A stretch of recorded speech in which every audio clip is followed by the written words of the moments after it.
La tendance est hésitante sur le CAC 40 à la mi-journée. La séance du jour, qui s'annonce d'ailleurs relativement calme sur le plan des statistiques avant une semaine chargée en rendez-vous économiques. Les investisseurs qui ont tout de même découvert ce matin l'indice Sentix qui mesure la confiance des investisseurs dans la zone euro. Celui-ci ressort supérieur aux attentes à 28,1 points pour le mois de juin contre 21 points au mois de mai et une attente du consensus à 26 points. On note également en Chine que les importations ont progressé de façon inédite au mois de mai tandis que les exportations progressent à un rythme beaucoup plus modéré. Après une progression d'un peu plus de 43% en avril, les importations ont progressé de 51,1% en mai, leur plus forte croissance depuis 2011. La balance commerciale de la Chine sur le mois ressort de son côté à 45,53 milliards de dollars donc au mois de mai, un niveau supérieur au mois d'avril mais bien inférieur au consensus d'analystes. Les investisseurs qui suivront donc cette semaine la réunion de politique monétaire de la BCE ainsi que l'évolution des prix à la consommation aux États-Unis. Une inflation qui sera d'ailleurs scrutée de près et qui pourrait peut-être alimenter le débat autour d'un éventuel tapering de la Réserve fédérale américaine.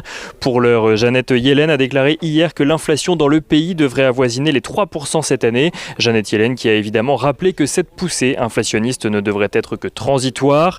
Les investisseurs qui ont également pu suivre ce week-end la réunion des ministres des Finances du G7 qui sont arrivés à un début d'accord sur une fiscalité à échelle mondiale pour les multinationales. Un accord permis par la nouvelle impulsion donnée par Joe Biden sur le sujet après son élection. L'accord prévoit de mettre en place un taux d'imposition plancher pour les entreprises donc transnationales au minimum à 15%, mais aussi que les entreprises en question payent leur impôt dans les pays où elles vendent leurs produits et services. Une avancée pour contrer les grands groupes internationaux et notamment les GAFA qui jouent des disparités d'imposition selon les pays. En contrepartie, justement, les taxes nationales mises en place jusqu'alors prendront fin, les États-Unis estimant d'ailleurs qu'elles visent injustement les entreprises issues de leur territoire. Un accord qui doit à présent être entériné par les chefs d'État et de gouvernement du G7 en fin de semaine, puis par le G20 qui lui se réunira en juillet. Du côté des valeurs à suivre à présent à la Bourse de Paris aujourd'hui, Stellantis est toujours bien orienté depuis ce matin, alors que la valeur signait déjà la plus forte hausse du CAC 40 vendredi à la clôture et gagnait un peu plus de 6% sur l'ensemble de la semaine dernière. Stellantis qui est d'ailleurs suivi par Michelin qui lui a touché un nouveau record ce matin à 132,35 €. On note que Google a signé un accord avec l'autorité de la concurrence en France, réglant ainsi un différend sur des abus de position dominante dans le marché de la publicité en ligne. Google qui devra s'acquitter d'une amende de 220 millions d'euros.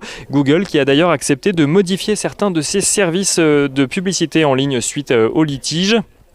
On note également que Icade fait part de son côté de sa volonté d'introduire Icade Santé, sa filiale dédiée à la santé comme son nom l'indique, sur Euronext Paris avant la fin de l'année. Une introduction en bourse pour financer le plan de développement et d'investissement de l'entité en question.